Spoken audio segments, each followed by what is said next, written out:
Next question है रितिका पटेल का, bio में आगे चल के कुछ कैरियर। तो रितिका, आपने क्या मेरी बात हो सकती है कि रितिका पटेल से? Yes sir. हाँ रितिका, मैं जानना चाहूंगा कि आपने एग्जैक्टली क्या सोचा है करने के लिए, what careers are you know, आपको क्या क्या मालूम है, तो फिर मैं आपको ऐड ऑन और करता हूँ या मैं और बताता हूँ। डॉक्टर बनना है। डॉक्टर बनना है, ठीक है। तो डॉक्टर कौन सा डॉक्टर बनना है, मतलब एमबीबीएस वाला बनना है या एलोपैथिक वाला बनना है या आयुर्वेदिक का बनना है या सर एमबीबीएस। एमबीबीएस। अच्छा, मैं पूछ सकता हूँ कि सिर्फ एमबीबीएस को ही क्यों आपने लक्ष्य बना के रखा हुआ है? सर वो मेरा पैशन है। पैशन है तो आशीर्वाद है, बिल्कुल वो होगा, क्यों नहीं होगा, बिल्कुल होगा। वैसे मैं आपको और भी कुछ कैरियर्स के बारे में बताऊँ, ठीक है, कि बायोलॉजी से रिलेटेड आप और क्या क्या कैरियर्स ले सकते हो। देखो बेटा, जरूरी नहीं है, और ये सब उन बच्चों के लिए है जिन्होंने बायोलॉजी लिया हुआ, सारे बच्चे इस चीज को ध्यान से सुने जो बायोलॉजी लेके रखे हुए हैं। देखिए, आपने डिसाइड कर लिया आपको डॉक्टर बनना है, आपको नीट क्लियर करना है, आपको उसमें 600 प्लस मार्क्स लाने हैं, बिल्कुल लाइए। मैं आपको सजेस्ट करूंगा कि आप उसमें थोड़ा एक लेवल और ऊपर बढ़ाओ और आप 630 प्लस जाओ, आप उससे ऊपर जाओ, इसलिए कि आपको एक बेहतरीन कॉलेज मिल सके, हो सके तो एम्स मिल जाए, हो सके तो जिपमर मिल जाए, Jawaharlal institute of post graduate medical sciences, वो मिल जाए आपको, जिसमें कि फीस नहीं के बराबर 6-7 हजार रुपए फीस लगती है, एक जगह 25,000, एक जगह 6,000, और आप ऐसे बेहतरीन डॉक्टर बन के बाहर। लेकिन कुछ चीजों का ध्यान और रखें, सिर्फ एमबीबीएस ही अकेली एक विधा नहीं है चिकित्सा में, ठीक है, और ऐसा जरूरी नहीं है कि सिर्फ एमबीबीएस करके ही आप सक्सेसफुल हो गए लाइफ में, दूसरी पैथीज वैल्यूएबल नहीं है, ऐसा बिल्कुल नहीं। स्पेशली जब से हमने देखा कि कोरोना वाली सिचुएशन आई है, अभी भी हम जिसको फेस कर रहे हैं, तो आज की डेट में ओवरऑल बॉडी फिटनेस की बात हो रही है। आज की डेट में हम फिर से पुराने सिस्टम ऑफ मेडिसिन की तरफ जा रहे हैं, तो आयुर्वेद का इम्पोर्टेंस भी उतना ही बढ़ गया है। BAMS अपार्ट फ्रॉम MBBS, आप BAMS एक बार देख सकते हो। सिमिलरली होम्योपैथी की भी बहुत सारी मेडिसिन इस बार कोविड में काम आई, और बहुत बोलना चाहिए कि बहुत ही बेहतरीन एक पैथी ये साबित हुआ, टाइम एंड अगेन ये अपने आप को प्रूव करता है।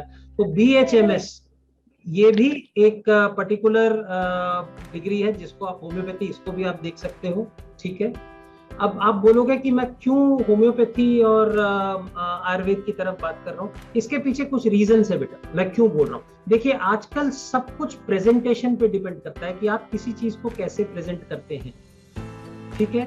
एक दवाई वो भी थी जिसको कागज की पुड़िया में बांध के दे दिया जाता था और डॉक्टर उसका पैसा 5-10 रुपए लेता था, और एक दवाई आज वो भी है जो कि एक बेहतरीन डिब्बे में पैक्ड होती है और फार्मासिस्ट के पास से मिलता है, और उसके लिए आप एक हायर पैसा देते हो। फर्क क्या पड़ता है दोनों के बीच में? अगर दोनों की इंट्रिंसिकली सॉल्ट सेम है, अगर दोनों चीजें प्रोडक्ट सेम है, तो फर्क पड़ता है पैकेजिंग का। जी हाँ, कैसे आप अपने आप को पैकेज करते हो, कैसे दुनिया के सामने प्रेजेंट करते हो, वो भी एक इम्पॉर्टेंट फैक्टर है आपकी सक्सेस के लिए।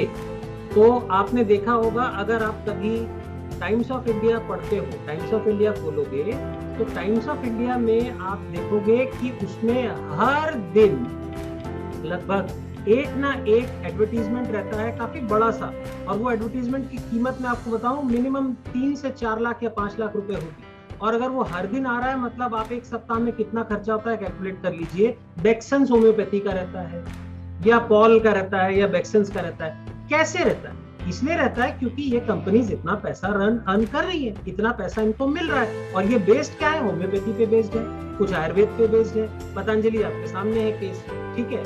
तो जरूरी नहीं है कि सिर्फ और सिर्फ एमबीबीएस से ही सक्सेस मिलेगा।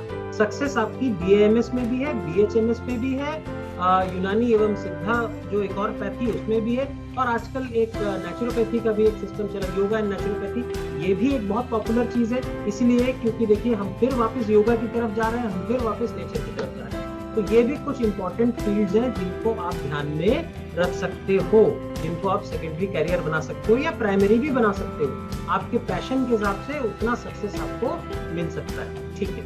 अब मैं दूसरे इस पे आता हूँ।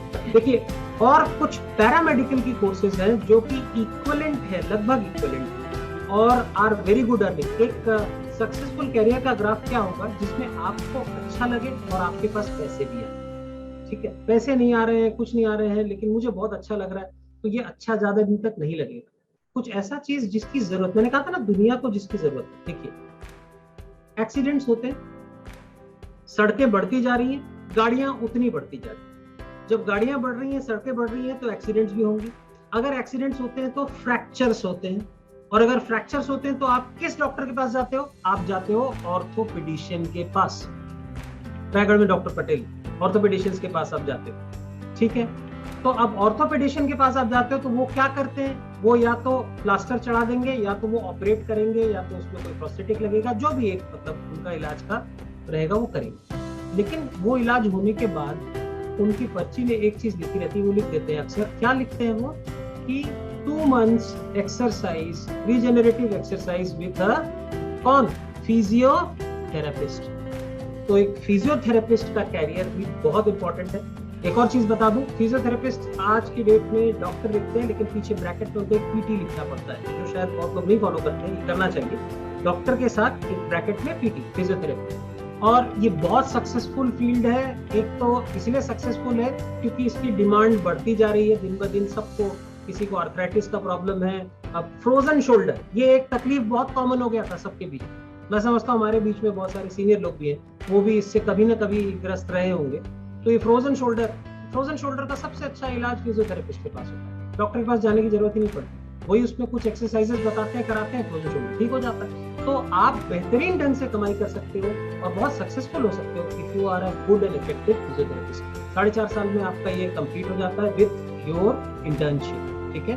और it is less costly also, और बहुत ही एक अच्छा फील्ड है। अगर आप चाहो तो आगे MPT यानी मास्टर इन फिजियोथेरेपी कर सकते हो, ठीक है। अब मैं दूसरे फील्ड पर, दूसरा एक फील्ड है जो बायोलॉजी से रिलेटेड है, जिसको आप आगे ले सकते हैं, वो होगा occupational therapy, bachelor of occupational therapy, BOT। ये मैं इसलिए कह रहा हूँ क्योंकि ये ऑक्यूपेशनल थेरेपी वाले स्पेशलिस्ट हमारे पास इस राज्य में कम है, और इनकी जरूरत पड़ती, इसीलिए जरूरत पड़ती है। प्रैक्टिकल एग्जांपल मैं आपके सामने दे रहा हूँ, अगर आपको समझ में आए तो बहुत अच्छी बात है, नहीं आए तो आप मुझसे क्वेश्चन कर सकते हैं इसके बारे में।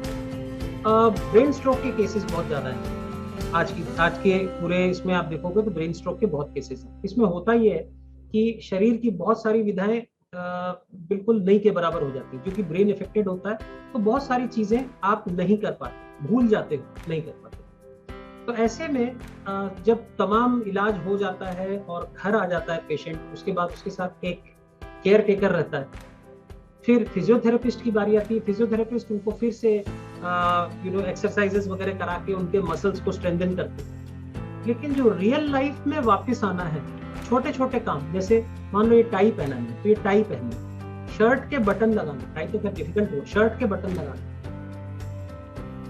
लिखने का फिर से प्रैक्टिस करना, लेस बांधना, ये बहुत ही कॉमन चीजें हैं। ये जो कॉमन लाइफ की चीजें हैं, इसको एक स्पेशलिस्ट सिखाता है, वो जो ऑक्यूपेशनल थेरेपिस्ट है, जिसने ऑक्यूपेशनल थेरेपी की है। तो बहुत बेसिक एक्सरसाइजेज और इनका कॉम्बिनेशन करके ये किसी इंसान को जो इन सारी चीजों को भूल चुका है या शारीरिक एबिलिटी का लॉस हो चुका है, वापस टू द नॉर्म लाने का कोशिश करता है ऑक्यूपेशन। तो ये बेसिकली कहलाएगा क्या? BOT, bachelor in occupational therapy.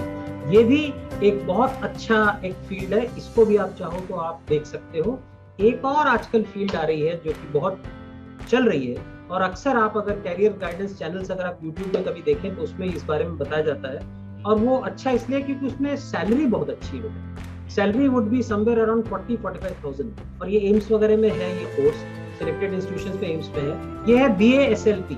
ये होता है basically bachelor in audiology and speech therapy. तो अब ये क्या है? ऑडियोलॉजी यानी कान, और स्पीच यानी बोलना।